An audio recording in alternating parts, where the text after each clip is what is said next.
YOLO, and welcome to my Kino starting room challenge. Directly inspired by this guy here. I am Tfish. He made a video where he got 2 attempts, tried to see how far he could make it, and I was like, I could do that. That looks fun. I haven't done a starting room challenge in ages. So my goal is to make it to at least round 9, round 10 if I really want to rub it in his face. I also intend on having a link to his channel and to that video in the description below. So if you want to see what inspired this run, you can go check out how he did. And no spoilers, he did fairly comparable. Now you can probably tell from the high-pitched chipmunk-esque voice of my character in the background that the gameplay is sped up. That way you don't have to sit here watching the slow, monotonous pace, since I did this 2 times, 2 different attempts. Now, the hardest thing that I had anticipated for this run was the dog round on the 6th. The Beware the 6th that's written in blood. I figured I would use the Olympia to put out at least a decent amount of damage on them, but with how fast they go, I cannot reload and run at full speed. So I would be reliant upon the M14, because there's no way I'm going to be using the pistol at all. I'm going to take what the game gives me, which is not much. And then, of course, we have the quick revive, which is an absolute godsend. But it turns out the dogs weren't the hardest part. They were difficult, sure. But it's this right here, this corner window, upstairs having a window, and then the bottom floor off to the right-hand side right there having a window, which caused almost a forced choke point for their spawning. My plan originally was to train the zombies by running up the right-hand side of the balcony, all the way up to the 2nd floor, crossing, then going down the left balcony, and then just completing that loop. But with the windows in those 3 locations, it made it impossible to do that because someone would always spawn in where I needed to be. And if I just waited for all the zombies for the map to spawn at once, or the maximum number of zombies that it could hold, then I'm not actually killing them. And then I, spray and pray, just blast a bunch of bullets, and they all start spawning at once, so it was really difficult actually mapping and maneuvering in here, which was a lot more of an unexpected problem. There are known knowns and there are known unknowns. This was an unknown unknown. Well, what I'm saying is that there are known knowns and that there are known unknowns, but there's also unknown unknowns. Things we don't know that we don't know. You gotta love Samuel L. Jackson. And when it comes to the Boondocks, that scene, that little bit right there, is probably the most heavily quoted bit that I use from the entire show. It just fits so perfectly in so many different situations. And speaking of situations, we're about to be in one. You see, these little scrub zombies here aren't anything to write home about. But my main concern is that the dog round is actually going to start next round on the 5th instead of the 6th. So basically, the Beware the 6th written in blood was a misnomer meant to throw us off. Either that or the game spawns them in on the 6th once you open doors, and on the 5th if you don't open any doors. I'm not exactly sure how the spawn logic works. Also, this starting room challenge, probably the only time in my zombies career I've ever not cared about getting a max ammo from the dogs. It really makes 0 difference because you have enough money that you can buy wall gun ammo. I guess maybe for grenades, getting more grenades back, but if you're relying on grenades in this area, you've pretty much already lost because you're just going to spawn in a bunch of crawlers. Now the dogs are fast enough to be an actual threat. As you can see, I have to be full on sprinting just to then have a moment to spin around and shoot. Fun fact about the zombies in this game. The fastest zombies sprinting at their max speed, you can still outwalk at a normal brisk pace without having to actually sprint yourself. Your base character is faster than their sprinting speed. Now I have a fun little challenge for you, Tfish. I'm assuming you're watching, or at least I'm hoping that you are. But no, I mentioned it in the comment section of your video. My challenge for you would be to unlock Pack-a-Punch on either round 1 or round 2 of Shadows of Evil. My personal best is round 2. I know it's theoretically possible to do on round 1, but I'm just not quite skilled enough with those beast transformations to get it done. So I would love to see you do a video where you either do round 2 or beat my personal best and unlock it on round 1. Now, my first attempt almost ended on this round because if I hadn't grabbed that quick revive, then right here when I get blitzed and blindsided, wham bam, no thank you ma'am, I would have been dead.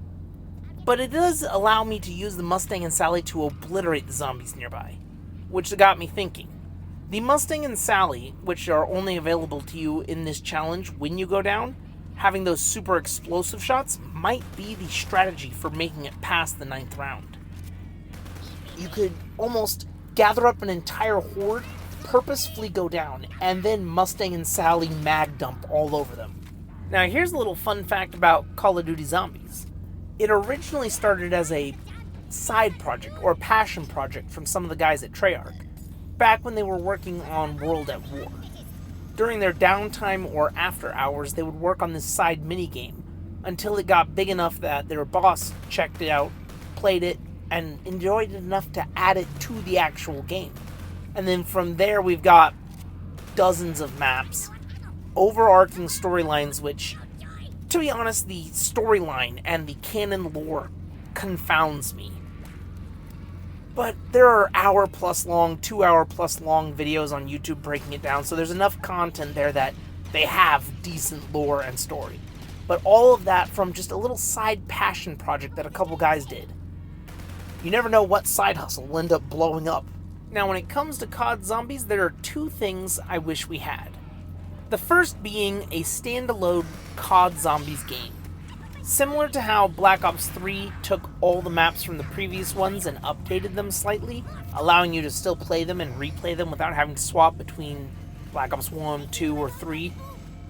We would take that concept, but instead of updating everything or giving everything gobblegum, we would have a standalone game that has all the previous maps from all the different games as like the base of the game.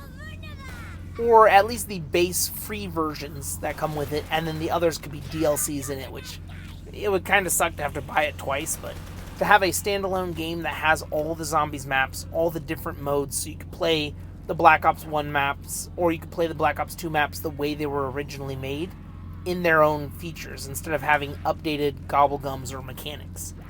And then every time new maps come out, they'd be given as a DLC, or to interrupt myself. But my first attempt, I made it to round 8.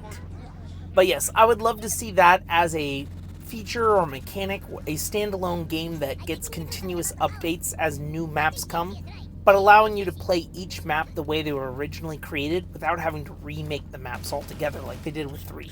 Now, I did say there was a second mechanic or gimmick or thing that I would like to see come to Zombies.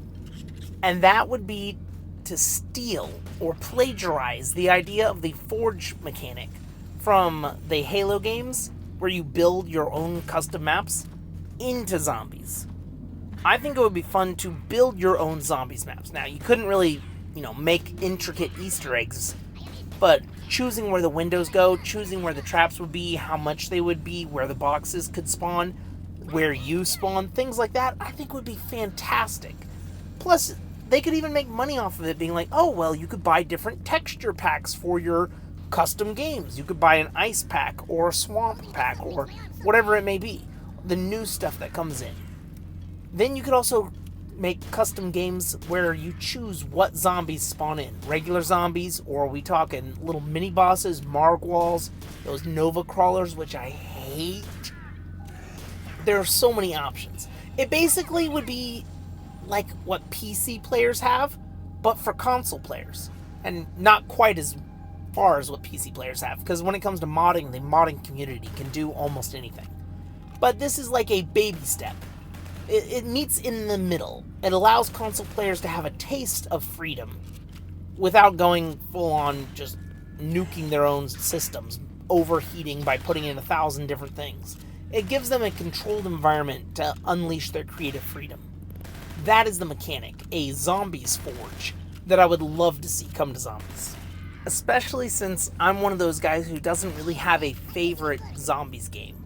I like bits and pieces or mechanics, maps, things of that nature from the various games. Like my all-time favorite map is Call of the Dead, which is a Black Ops 1 map.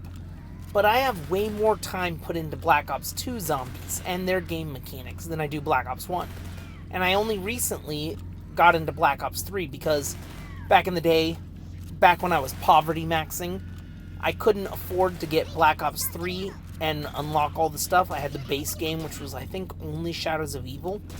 And before any of the DLC, before I was going to buy any of the DLCs, Black Ops 4 was coming out. So I'm like, I'm not going to buy the DLCs for Black Ops 3 when Black Ops 4 is going to be out in 2-3 months, and then me and my friends are all going to want to play that. So I basically skipped all of Black Ops 3, so I don't have very much experience with it. But I do enjoy the Gobblegums, and they're just mechanics, maps, different types of zombies that I would love to mix and match. Let me know in the comments below if you think these are good ideas for the COD zombie community, having a super zombies game and a forge mechanic, or if you have other ideas. Things that I may not have even thought of that you would love to see added to the game.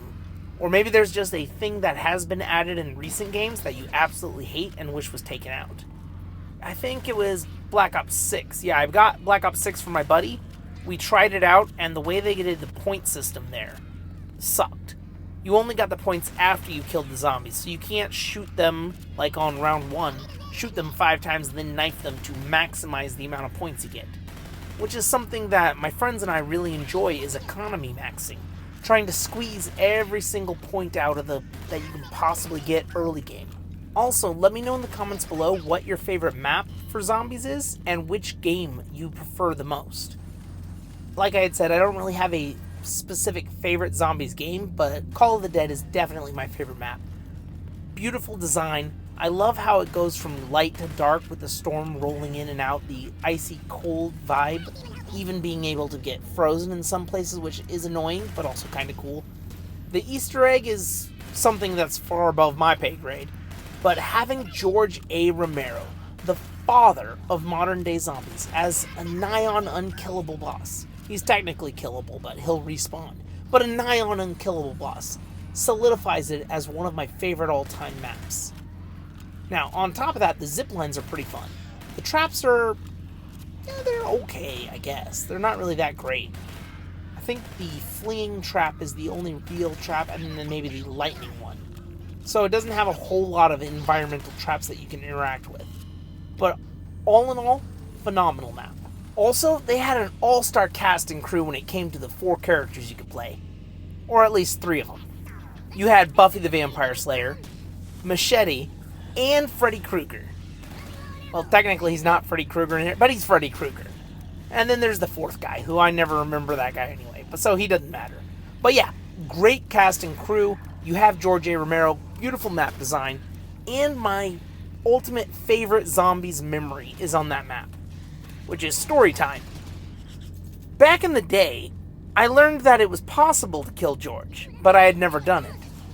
And I thought he scaled his health with the levels, like how the zombies do. So my siblings and I took turns running around on round 1, keeping a crawler alive, stabbing George over and over and over. We ended up putting in 3 hours, I believe, before our parents had come home and told us to turn the Xbox off.